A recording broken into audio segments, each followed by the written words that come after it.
everyone,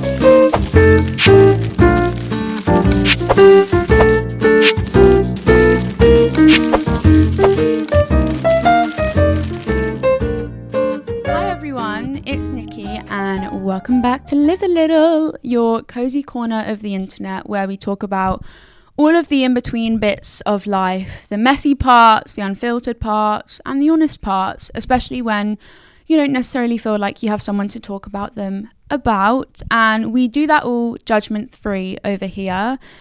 Happy New Year! It is currently the 1st of January, which is scary. Very scary thought. 2026. That is kind of gross and surreal to say at the same time. I don't know where the past year's gone. It's that cliche of like, God, the year's flown by. But when I say I feel like I blinked and this year was over, I really mean it. Normally by the end of a year, I'm like, I feel like I've had so much self-growth and development and I'm a different person from January compared to December. But this year I feel like, no, I'm the same. I don't really feel like I've changed at all, which isn't a bad thing. It's not like every year you should like force yourself into changing something or feeling like you have to evolve every year. You don't, and that is a toxic mentality. Growth is always a great thing, and we all have to grow, and we'll be growing and continuing to... Should I say grow one more time? Grow. We all need to, evolve as a person year after year to just learn new things and pick up new things and learn more about ourselves. This year, there is not one new thing I can tell you that I feel or anything. A new year can be a very exciting thing because it's, a relief of like maybe, I don't know, if 2025 for you was not a great year in whatever way that may be. You feel like it's a fresh start. I believe that like every day is a fresh start, but I think a new year really like solidifies that. But equally, it can come with a lot of dread and a lot of pressure, and there's this quiet heaviness around it of like, what am I meant to do now? Or what should this year look like? Or why don't I feel more hopeful or excited about the year ahead? And there's a lot of, I think it's very, very easy and understandable to dread the start of a new year. The end of the year to me is, I love to come up with silly metaphors, but if I were to compare it to like a metaphor, it's almost like climbing up a mountain, and you start a year in January at the bottom of a mountain, and then you finish like the year in December near the top of the mountain, and then it's almost like when a new year comes around, you're starting from square one again, like you never climbed up that mountain. And I think that can be a great thing because it's a new, it's a fresh chance, it's a new possibility, it's new.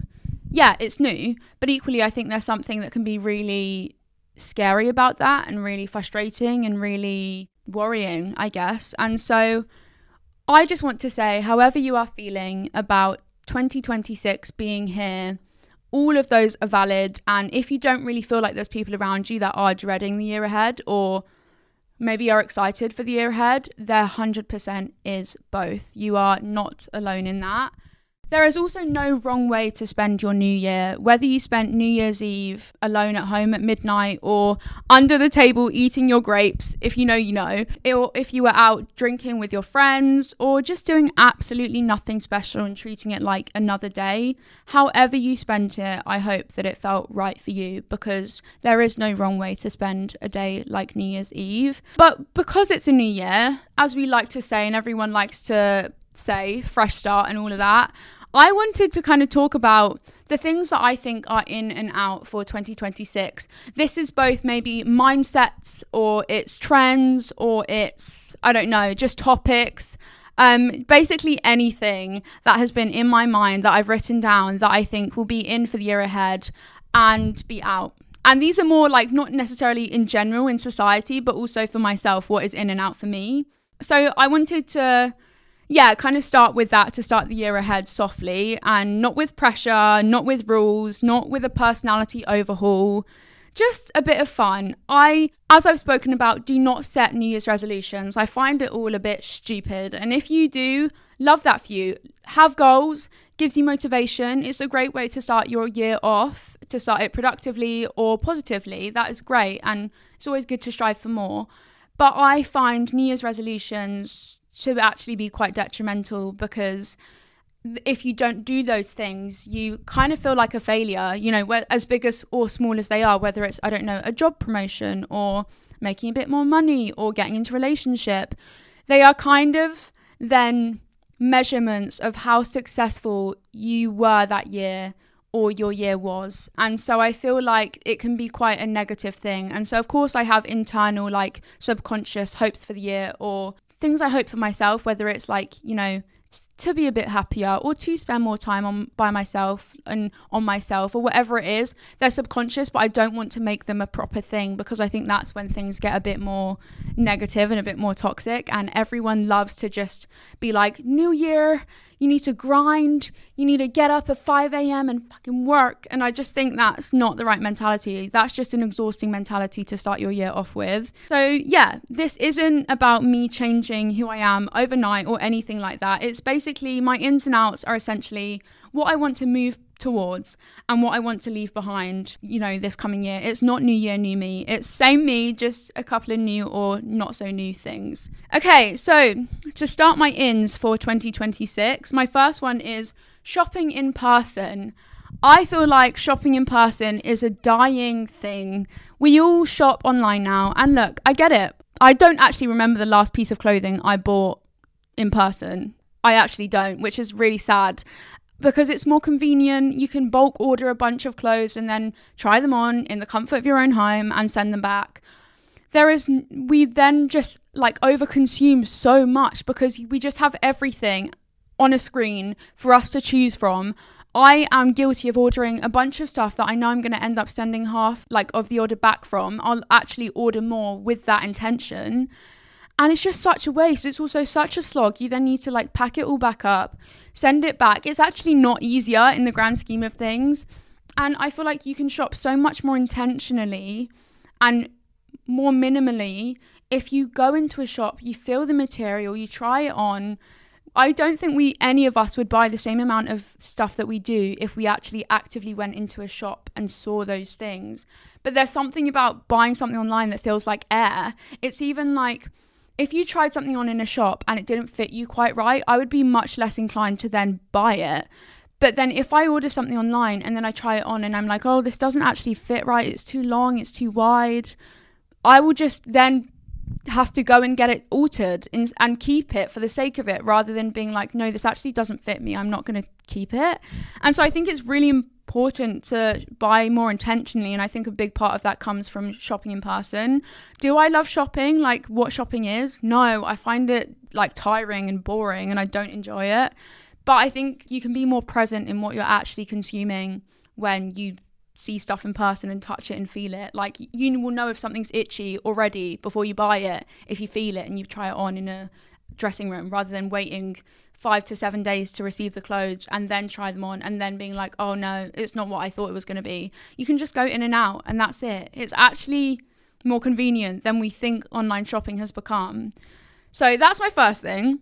My second thing is the cinema over streaming. I love the cinema. The cinema is such a happy, special place for me. It's one of the few places that like I feel calm. I look forward to it.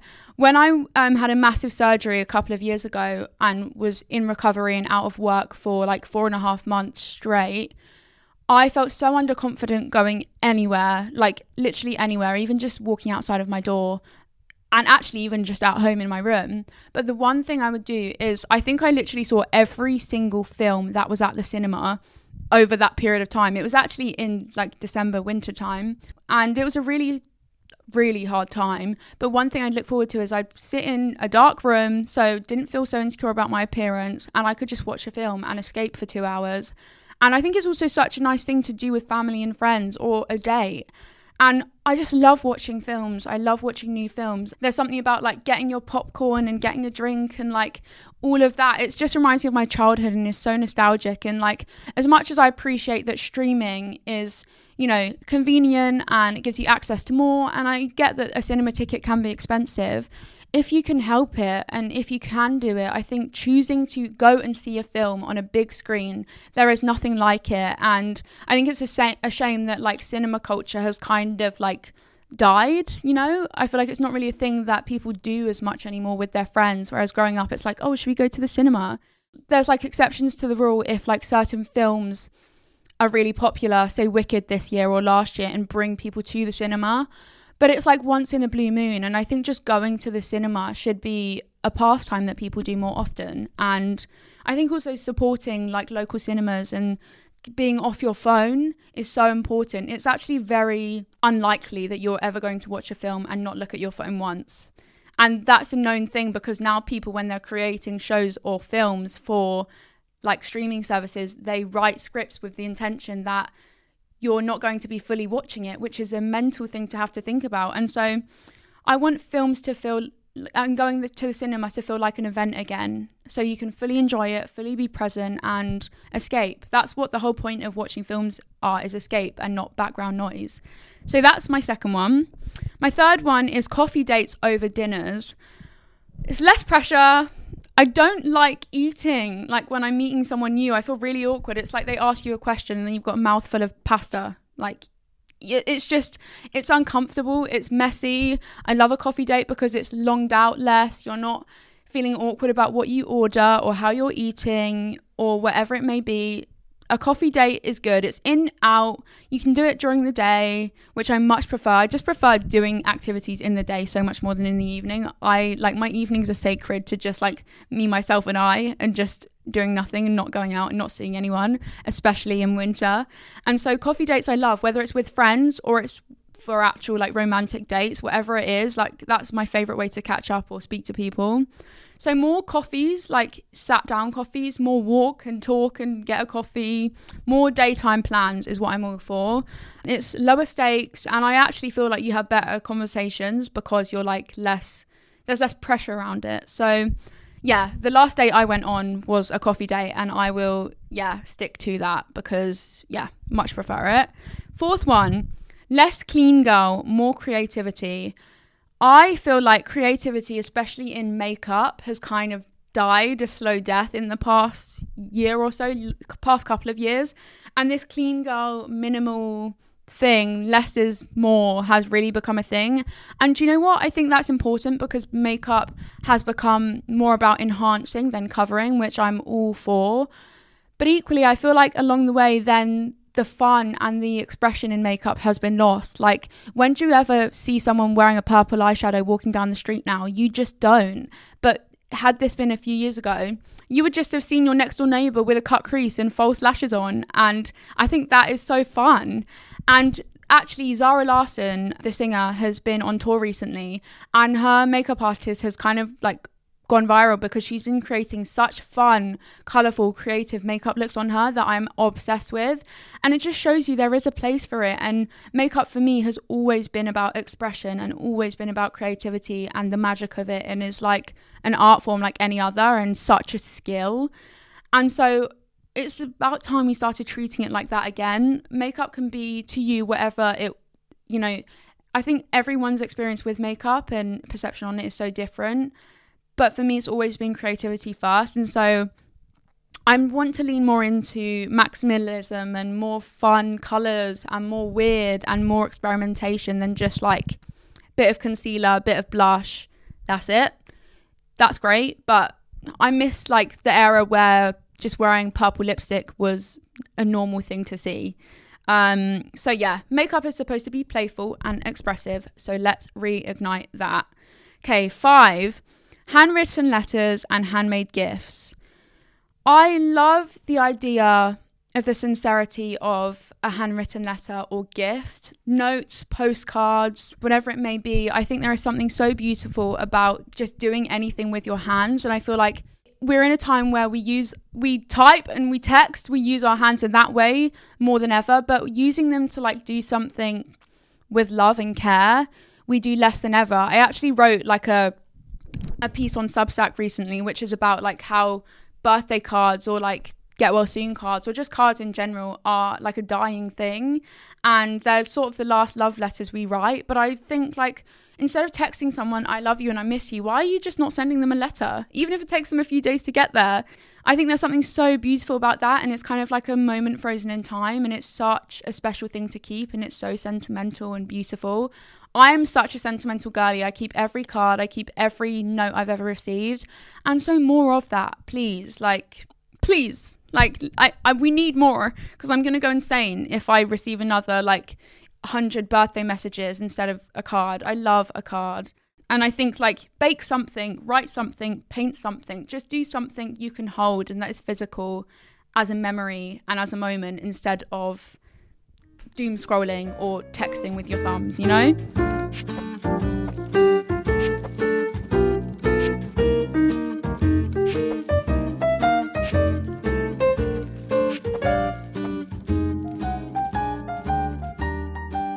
Okay, 6. Talking about Substack, I'm obsessed with Substack. So Substack, I feel like, is reviving my brain cells, one brain cell at a time. If you don't know what Substack is, it's basically where people can write essays or think pieces or something that's more deep and introspective, or what gifts are on my Christmas wish list this year. It's such a mixture of things. It's almost like a social media of blog posts, but with a bit more depth, that are kind of like news articles. You can really just post whatever you want on there, but it's all writing. And I've always loved writing. I've always been obsessed with putting pen to paper, and I'm a deep thinker, as you can tell from Live a Little. So I've always loved writing, and I feel like ever since leaving school, I barely ever write because there's no need to. And that's such a shame. And I feel like it's so important to exercise those parts of your brain, like writing and reading and just learning more. And so for me on Substack, I've read so many thought-provoking pieces recently, like how being hyper self-aware can be quite detrimental at times, and so many other things, and how a mundane life is actually sometimes the best life, and so many thought-provoking things. It kind of feels like a written form of what Live a Little is, as a podcast, and I'm absolutely loving it, and just loving having a space to share my writing, even if it's just for myself. So yeah, love Substack. If you don't even want to write on there, but you want to read and you want to do something in your morning instead of going on your phone when you're commuting to work or whatever it may be, honestly, get Substack. It's free, it's amazing, and I'll be posting more on there. So yeah, why not follow me? It's really earnest and it makes you feel less alone in your own head. Okay, 7. Low budget indie everything. Music, films, art. I miss when things were a small budget and someone was up and coming, and there's a real excitement when you watch something that isn't perfect. And I feel like there's been so many hyper massive budget films recently, or tours or things like that. And I think there's something so special about an intimate concert or an underground artist, or a film that's had a small budget and isn't perfect in a crisp, clear video. I think there's something really special about that. And I love the imperfection in it. And so I miss original ideas as well in film. I think there's been a lot of franchise made stuff recently. And I just want to see more art and more expression in ways that are not, meant to be, even meant to be for money. They're all low budget. And I think that's the best part of it and the magic of it. Okay, I'm going to try and get through these a bit quicker. Nurturing nostalgia. Going back to old hobbies, letting myself enjoy what I loved at 12 or 6, because healing doesn't always look serious. I think so much of healing can feel very therapy to heal my younger self, is to open up traumatic things that have happened to me. But no, healing yourself and doing things that are healing can be, I don't know, doing a puzzle, or just connecting with your younger self and the things that they once enjoyed. When I was younger, I was obsessed with arts and crafts. And I feel I cannot tell you the last time I sat down in recent years and just coloured in. Just because. Why not?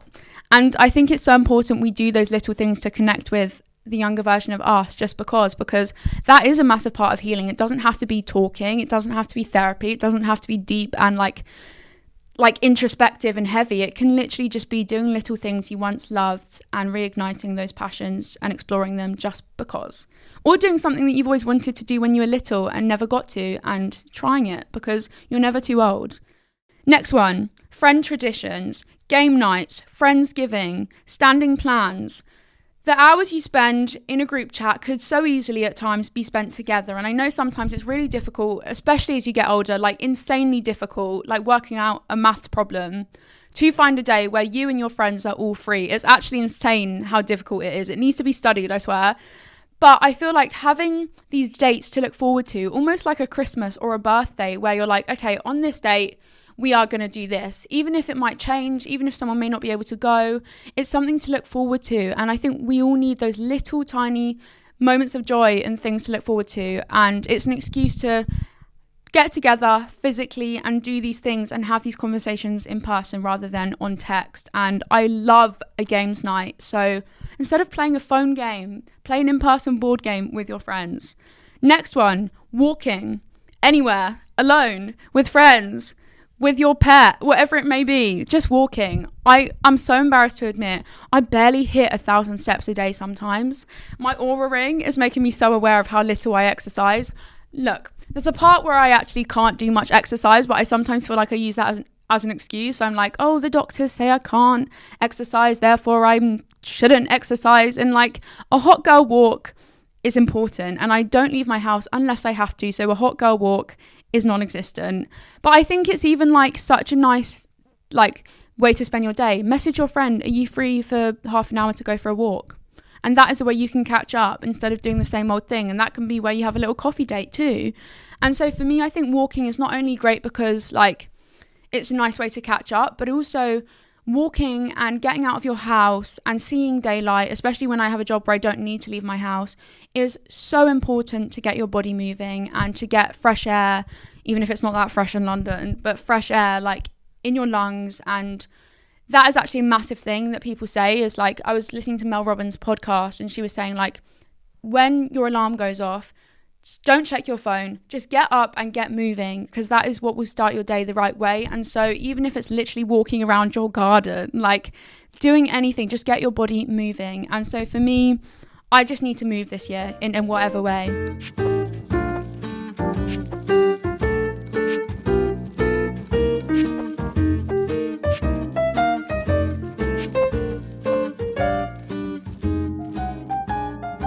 Okay, next one, replacing doom scrolling with something else. A bit like what I said about like Substack or colouring in, just doing something else instead of this with your finger.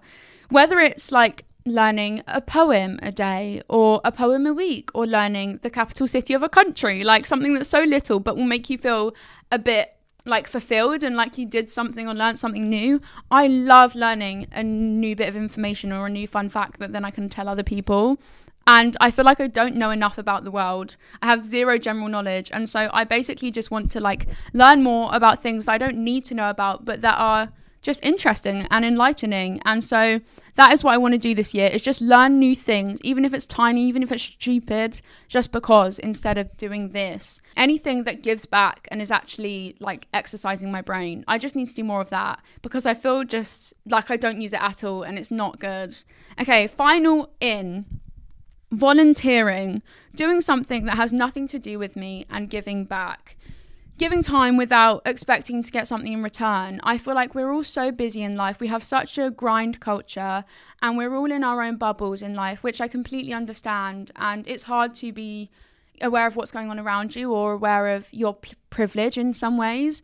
But I really, if I want to do anything this year, that I also feel like more people should be doing because it's cool and it's hot and it's great, is volunteering. Whether it's at a soup kitchen, especially in winter, or it's at a women's shelter or a homeless shelter, or just doing more charitable things. I think it's so important to do something that is bigger than you, to remind yourself to, you know, check your circumstances and check your privilege. And of course we can all go through things, and it's not to basically make yourself feel bad that people have got it worse, but I do feel that we're all quite selfish these days, not because we mean to be, but because life is so hard, it's harder than ever, that we really just can't see outside of our own lives because that's just all we have capacity to like do and capacity to like live through.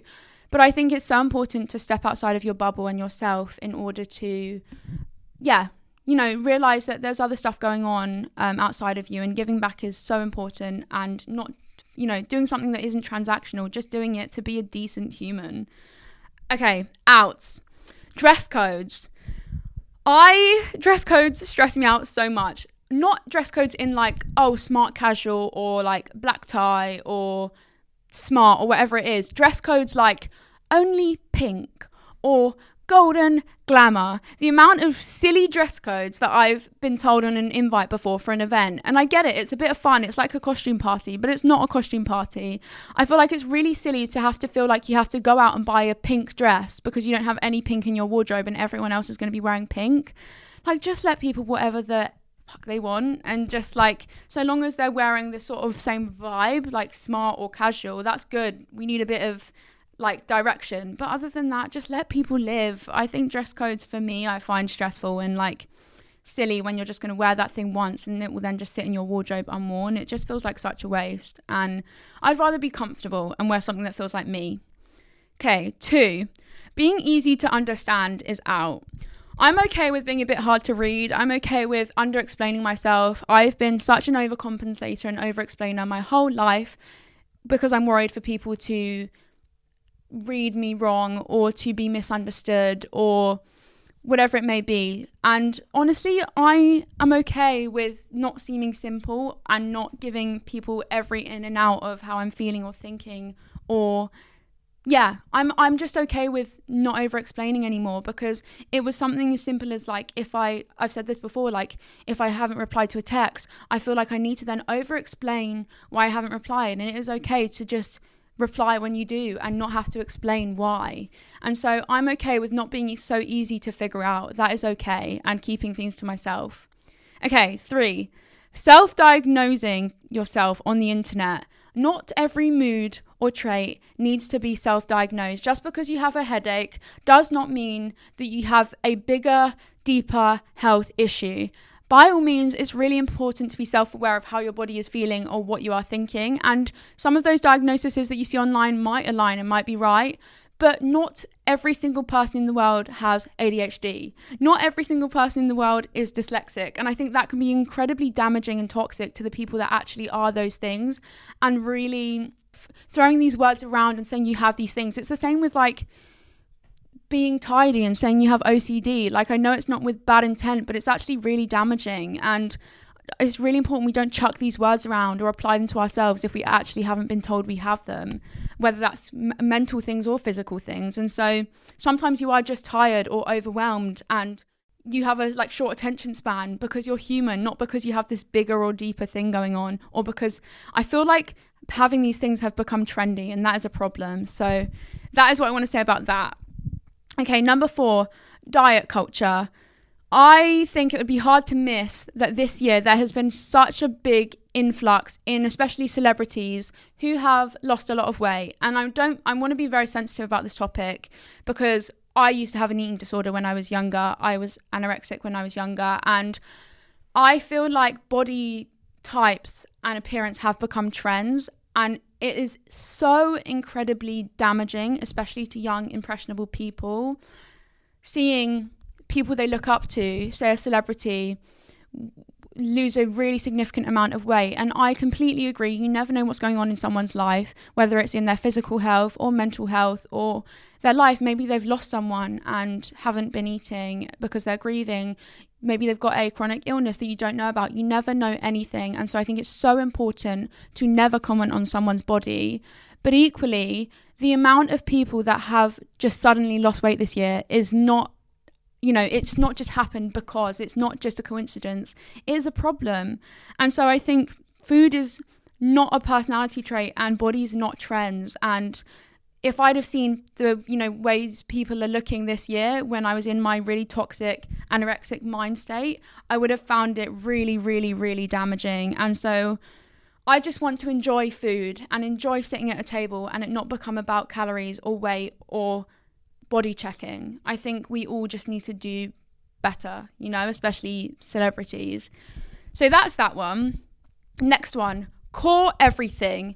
Fitness core, Pilates core, clean girl core, grind core. I don't want to hear the word core in my entire life ever again, unless it's about your actual core. Like, I don't want to hear about it. Or an apple core. I don't want to hear about it. Why does everything need to be defined by a name or an identity. Some things are just things. Why can't something exist without a core being applied to the end of it and it being put into a box? It's the same as like, I don't know, strawberry girl makeup. Why can't it just be makeup with a bit more blusher? Like, I don't get it. And I get cores are fun, cores, you know, things like ways to apply yourself to things and like make, you know, trends fun, but we don't need everything to be a core, because I think you then really lose your sense of identity. Like, I remember in 2020 Gorp core, which was like people wearing like outwear, like really baggy tracksuit bottoms or like cargo pants, and that was Gorp core, or tech fleeces. Why can't something just exist without it needing to be clubbed into a trend? Ballet core. I've had enough of it. Like, just let everyone live and have an identity without turning it into a micro trend or core. Okay, next one. Celebrity worship. Look, I love pop culture more as the next person. Like, I know everything about everything in pop culture and I don't need to. But I just think when you start putting celebrities on a pedestal, it can be really damaging. And what I've learned through, especially being in this industry and having a tiny bit of, you know, fame in my small way, celebrities are just humans, and it's okay and great to be a fan of someone's work, but don't put these people on pedestals and hold them to a higher regard than yourself, because they were human and they were born the same way as you were, and a human just like you. You know, they're made of the same things and are made of the same parts. And of course you can be fans of people or aspire to be like them, but you shouldn't put people on a pedestal because they are no better than you. And I think when you start doing that less, things affect you less, and then you don't compare yourself and your life and what you're going through or your appearance to someone else that you know nothing about. And I think parasocial relationships with celebrities can just be quite damaging outside of just being a fan of the work they create. Okay, next one. Buying things before finishing what I own. I don't know if you've heard of Project Pan, but it's basically this idea that you need to hit pan on mainly a makeup product or a product without buying a new one. Like I said, overconsumption is such a big problem we have. It's just buy instead of use. And I'm not a fan of minimalism. I think it's a really chucked around word. And like, it's nice to have things, but equally, why do you need 3 bronzers that are the exact same color? Finish one and then get another one. It's just silly. It's a waste of money. And it's just, unnecessary. So I think using things fully is really oddly satisfying to be like, oh, I finished that. And it's really self-explanatory. Just, I want to finish something before I buy something new and appreciate that product as is. Okay. Wired everything. Wired headphones. I don't know what else is wired, but I am the biggest ride or die for my wired headphones. And I feel like I listen to things more intentionally with my wired headphones. And I feel very like early 2000s with them. One less thing to charge, which is really nice and stressful when there's like 10 things in a day you need to charge. I need to even charge this ring. And yeah, I just love a wired headphone moment, and I love listening to my music and my playlist with my plug-in headphones, and love that there's no Bluetooth connected to them. Last couple of things. Fake urgency. I hate how it feels like everything needs to be right now, right this minute, or it's gonna disappear. It's even for me, I feel like if I miss a few days of posting on social media, I feel like tomorrow my whole career is going to be gone, which is just me catastrophizing. But I feel like everything is like quick now, needed. We're in a time of life where everything is just instant gratification, instant replies, instant texts. We're not in an age of like, we always have connection to each other, which I think is really damaging. Everything's instant, that it becomes less fulfilling, and it also becomes incredibly overwhelming and overstimulating. So less fear-mongering, fake urgency, please. The things that are urgent, just let them be actually urgent, and let the other things just do them when you can. Okay, saving things for later. An outfit that you're like saving for a special occasion, wear it. A candle you're too scared to burn because it's expensive, just burn it. So long as you're enjoying those things, that's what matters. Just stop saving things. Life is short in an existential way, and you never know what can happen tomorrow. So just stop saving things and start using them. Like, you know, today could be your last. Last couple. Abundance. I think having a boring life has become this, like having a life that's simple has become something that is boring, and it's like we always need to aspire for more in job, in life, in relationship, in materialistic things. Why can't we just be? I think abundance can be really damaging, because when there's no end to abundance, there's no like end in you know, you can always have more in every facet of life. you will never be happy and you'll never be fulfilled. And it's like a board game where the levels never end. And I think abundance means that we're never actually grateful enough for what we have and appreciative enough. And so I think abundance can be a very damaging and slippery slope. So more isn't always better. If anything, it's actually the opposite, because when you have more, you will continue wanting more. And a simple life, actually, I think is a beautiful one. And we need to just make peace with mundane being something to aspire to have, actually. Okay, final one. Having a good side. I am so I completely get if there's a certain side you're more comfortable posing with, like in a photo. But I just think the idea of having a good side is just if you don't, pose on the side you're more happy with in one photo, so be it. I think obviously I very, clearly have a side that is good versus not good. And whenever someone's asked me oh, do you have a good side you want to stand on? I mean, I'd always say my left side facing outwards because that's what I'm more comfortable in. But ultimately, I just don't care. It's the same as say a friend does you dirty and posts a bad photo of you. It's not that deep. It's fine. Of course, it's annoying when they look insane and you're you've done me really dirty here and my eyes are half shut and I'm squinting. This isn't fair. Or you've edited yourself and just left me as is. But this whole good side thing and hyper posed thing, I'm not into. I think candid is cool and not, aesthetically moving things around is really cool. I am just retiring the concept of good sides and I've never really played into them anyway. So my little thought of the week is, instead of asking yourself, what should I change this year? Which can be a really stressful question to ask yourself instead, what do I want to feel more of this year? Because that can mean a lot of things. Maybe you want to feel more peace, more joy, more freedom, more safe. And let that guide you. What do you want to feel more of inside? What do you want to fulfill you more in? Rather than what do you want to make it more of an internal thing rather than an external thing. And I think that's what will make you, even if you don't necessarily achieve certain things, will make you feel like your year was still a success. You just honestly getting through a year is a success and making it to the other side, because we live in an age where it's harder than ever to live. Honestly, it's really, really, really hard to be human. So your success was just getting through the year. And for that, you should be so proud of yourself. So just let feelings guide you this year, not external things and comparative things. So finally, if you're listening to this and you're not bursting with excitement and, really, really looking forward to 2026, I get it. I feel the same. You're not behind. You don't need a reinvention. You don't need a glow up. You just need time and you just need to give yourself a break. Do not compare your 2025 to someone else's 1%, and do not do the same to yourself this year. This year doesn't need a different version of you. It just needs you. And just be exactly as you are. We're all figuring it out and just trying to work out how to exist in a world that's ever changing and always adding more stress than ever. Just give yourself a damn break, and I do really hope this year is full of positivity for you and that it is kind to you. So with that being said, as always, be kind to yourself, because that everything starts there. Start your year with a bit of compassion for yourself. And as always, you know the saying now, say it with me, live a little.